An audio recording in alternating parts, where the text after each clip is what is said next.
ado, let's go. The AFC North divisional predictions start now. So if you are new here, we always start at the bottom and go to the top. So we will, of course, start in the basement with the basement-dwelling Cleveland Browns. And they always are down there. They are very used to being down there, and I don't think this year is any different. I do like Stefanski, but I think as we get, as we see the growth of the division, I do believe he is the fourth best coach in the division. I don't think that's a huge knock on him. I think Zach Taylor is a budding young superstar of an offensive head coach. Yeah. What he's been able to do with Burrow and the acquiring of weapons and being able to, integrate Mixon and Higgins, and Tyler Boyd doesn't even feel like a third receiver some nights, right?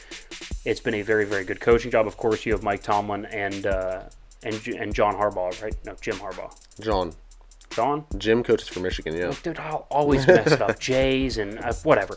Either way, so I think that's an issue with the Browns.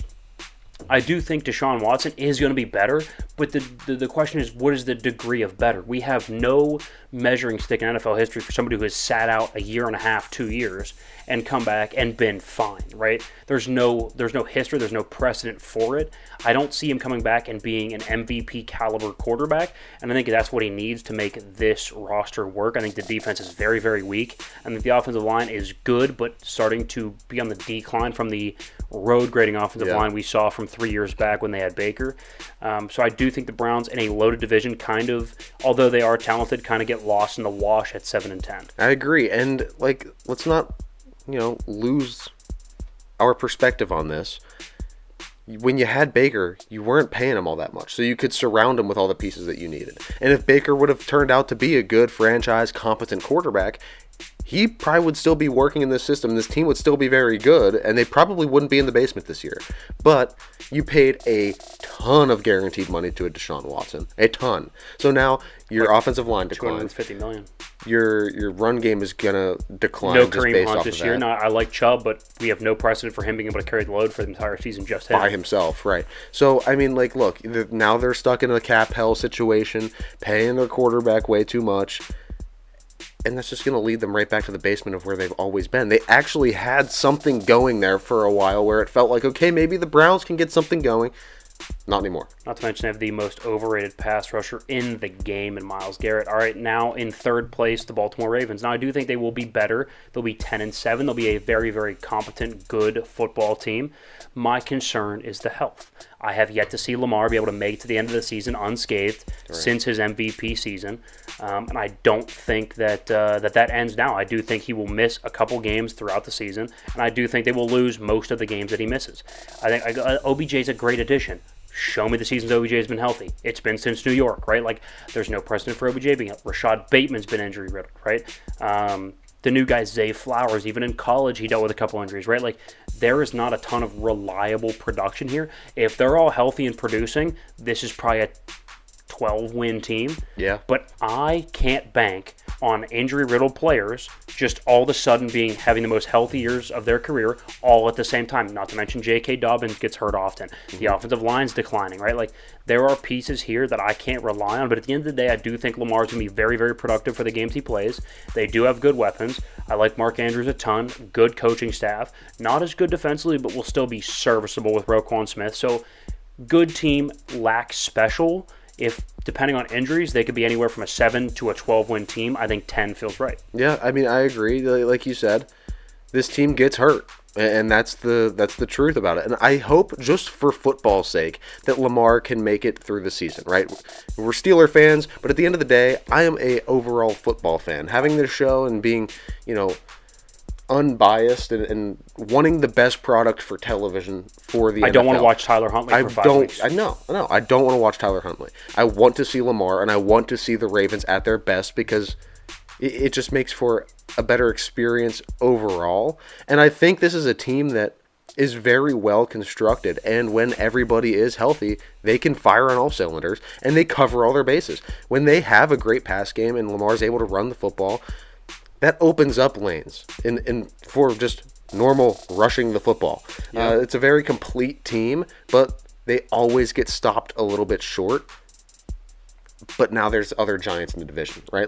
If Kenny Pickett pops, the Steelers are going to be really good. Right. And the Bengals are going to be good for foreseeable future. Yeah, that's a good segue with the Kenny Pickett thing, because that is in second is the Pittsburgh Steelers at 11-6. Look, Kenny Pickett down the stretch won 7 of 9, right? So he had the concussion thing, got healthy, wins 7 of his last 9. There are games where he's calling his own plays on 2-minute drives in Baltimore in prime time. As a rookie, leading his team to victory. I think Pickens is going to be a lot better. I think the offensive line is vastly improved. Isaac Seumalo is a top 10 guard in the league. I really, really like Broderick Jones on at the tackle position. So it's going to be a much better offensive line. He's going to have more time to throw. Najee's going to have more running lanes. He's going to have better weapons. I think Allen Robinson is a sneaky good pickup. Just because he didn't work in LA doesn't mean he can't work elsewhere. Fit is very important in the NFL. Yeah. I think him being able to slide in as a very, very sly, nice, cunning veteran wide receiver in the number 3 receiver spot, not a lot of pressure. I think he's going to thrive. I think Pat Freiermuth is a top 5 tight end in the league. Yeah. I think Darnell Washington, the new tight end, is going to be very, very good as well. Hell of an addition. Good end line blocker. So, and then of course you're going to have the defense. I think TJ Watt has the argument to be defensive player of the year for the entire league, then, not just this division. You have Minka too. Minka's fantastic. I worry a little bit about the defensive backs, but I think they'll be serviceable enough given our pass rush is going to be lethal. Right. I think 11-6 feels right. And seeing how Joey Porter Jr. comes into his own too as well. Yeah, who knows? He could end up being a lockdown guy. He's got the length to do it. He's long, rangy type DB. So I like the structure of the team. I like the way the roster's set up.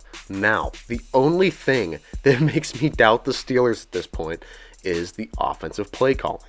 Will Matt Canada throw another freaking goose egg this year? I'm not going to tell you that it's not likely, because I saw a tweet. It was like, who's stopping this offense? And it listed all our offensive pieces. And you're like, that's a good point. Somebody quote tweeted and said Matt Canada. It's a good point. Like, depending on how we call plays, how we sequence things, there is a potential for this offense to not reach its full potential. Well, you never want your offensive coordinator to be your limiting factor, right? I think he is, though. And I think he is, too. And you put the pieces together in any other organization. What is always the common denominator between very successful teams? That's an offensive genius, right? You have to have a very, very good offensive game plan. And I just feel like that's where they kind of fall short. Now, I would love to see them kind of, start to pick things up this year. Yeah. And I think the additions that they've gotten, right, to bolster the offensive line a little bit. They're going to help. And the additions in the weapons room, I think will really, really help. I agree. You mentioned offensive, firepower, if you will. I think the Bengals have just that. They're going to be 13-4 this year. Yeah, I think Joe Burrow has a legitimate argument for MVP, although I love Mahomes. Joe Burrow has a legitimate argument. Jamar Chase could very, very well be Offensive Player of the Year. I think Mixon is a very, very serviceable back. I don't love their offensive line, but they do get Orlando Brown from the Chiefs at left tackle, so there's at least a strong point there. And we talked about Zach Taylor, and we'll get to him in a little bit. But I think he is a budding, young, superstar level offensive coach. I mean, what has he been able to do to integrate all the pieces that are in that system to where everybody feels like they could be a number 1 receiver on any given night? Yeah. And I think that also comes down to Burrow as well, being able to sprinkle the football around. Defense is good, not great. They have a good safety I like. I'm sorry, he's actually in Atlanta now. But they do have young pieces in the secondary that I do like. It depends. Can they pop? Maybe. If they do, this could be a 15-win team. Like, if they pop, they could be a really, really, unstoppable team. I think 13-4 feels about right. Split with the Steelers. Lose a couple tough games against, the Niners, teams like that. But I think they're going to be a very good football team. Burrow, MVP caliber player. Bengals at 13-4. I agree with it.